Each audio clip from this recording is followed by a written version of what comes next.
Hi, folks. Um, I just wanted to do a Wednesday video to address some concerns that I've been receiving via text and everything. And I started the video wearing the mask just to remind everybody to continue to be safe and vigilant with regard to issues surrounding COVID 19. Uh, because if you look at the stats here in Bexar County, the infection rate is up 22% from last week, and we're at 89 fatalities here in Bexar County.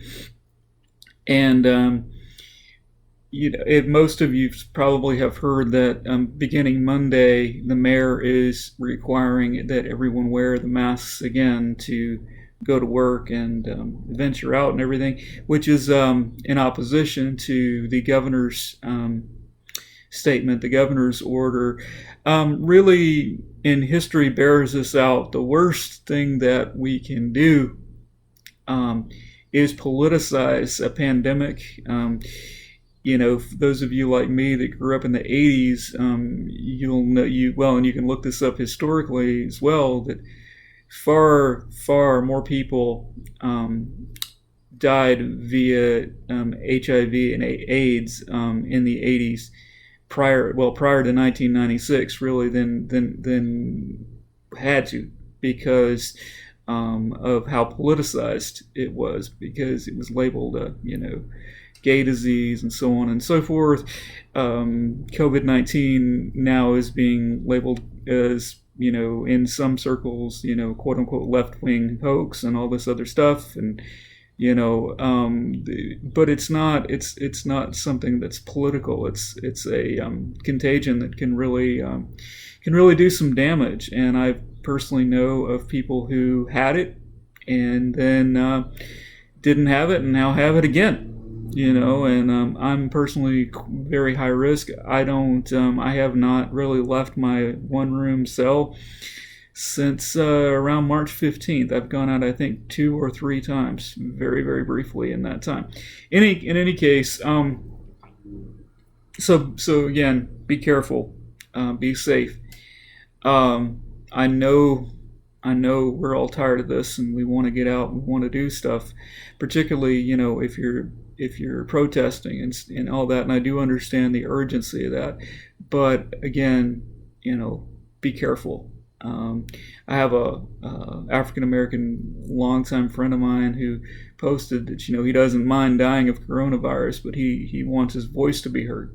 And I get that, and that's his choice. But again, be careful. If you are going to protest, if you're going to be out there, or if you have to be out there for work, or for whatever reason, just make sure that you take as much precaution as you can. All right. So y'all really need to be participating on the discussion boards. The activity for this week in particular, that's essential, because how are you gonna work out what your research question is going to be if you're not conversing with the folks who are in your groups. So that's kind of imperative at this point. I'm not going to do this now because we're already in the term. But what this has taught me is that I need to be more stringent, right? I need to say, you're only going to be counted present if you post twice a week on the discussion board. I did not do that because I don't like to motivate people with a lash. That's academic. That's a metaphor that's often used in academia, is that you have a lash, whether it be a pop quiz, whether it be whatever it is. I can't stand any of that stuff. I don't like it, and I feel it's not genuine. It's not genuine motivator, or it's the wrong kind of motivator, sends the wrong kind of message. But be that as it may, you really need to work with your group members to come up with these research questions and to really begin to talk about your research and your research strategies and all that. That's what you're supposed to be doing this week. I don't so much care if it goes on the discussion board or if it takes place, via web conferencing or phone calls or whatever. But you've got to, communicate your information to one another, and also your Blackboard groups are secure. Nobody can get in there, but those of you who are in the groups and myself. So if you need to share your contact information and that sort of stuff, that is a secure area. Okay. All right. Again, as always, if you have any questions, send me a text, shoot me an email, and I will respond. All right. I appreciate it. Again, be safe, and hope y'all are doing well. Thanks.